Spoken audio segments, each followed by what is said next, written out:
personnage clé, c'est bien le vieux. J'ai pas trouvé de meilleure traduction de l'fiqh que le terme de vieux, le vieux, avec un V majuscule. Pourquoi c'était d'abord un ami,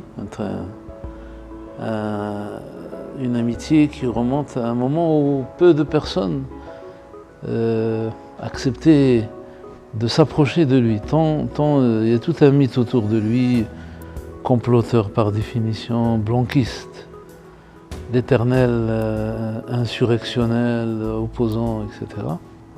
On ne s'est plus revu jusqu'en 91. À l'époque, il souhaitait rentrer. Il était en exil,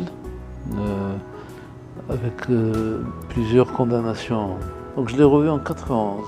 C'était un soir chez lui, là-bas. Il y avait un colloque sur la société civile maghrébine. Et il avait entendu dire que j'étais là. Il a envoyé me chercher par un de ses proches. Et donc, après, on s'est souvent revus à Paris. On se rencontrait dans des cafés, on ne se cachait pas. Mais il était encore considéré comme dangereux, non fréquentable, non politiquement fréquentable, etc. Même mes amis proches dans le parti me conseillaient de ne pas trop m'exposer avec lui. On a beaucoup discuté et comme je suis, comme vous le savez, tout ce qui est politique m'intéresse en tant que chercheur, en tant qu'enseignant. La science politique, ce type de profil, c'est une chance que de s'en approcher, que de pouvoir discuter avec lui, échanger avec lui, percer quelques aspects qui, de loin, étaient incompris. Oui, il suscitait peur, il faisait l'objet de nombreuses critiques. On évaluait diversement son parcours, mais c'est un personnage qui a des qualités peu communes. Le sens de l'analyse de la situation, comment on analyse une situation politique, comment on échange, comment on communique, comment on travaille sur des relations très délicates. Ça, c'est son fort, hein, c'est son point fort. Ses ennemis en parlaient comme d'un entrepreneur, je cite ici, entre guillemets. Ce serait un entrepreneur politique.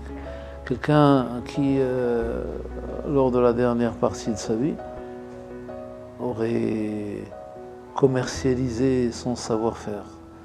C'est-à-dire il offrait ses services à des organismes de renseignement d'un pays à un autre. Après l'Égypte, après l'Algérie, l'Égypte, la Libye, puis l'Irak, etc. Mais ça, pour moi, ça n'amoindrit pas son profil. Éminemment politique, il avait son élément naturel de vie, c'était la politique. C'est comme le poisson dans l'eau, on lui enlève la politique, il est mort. Après aussi avait des sentiments nobles, il avait un idéal, il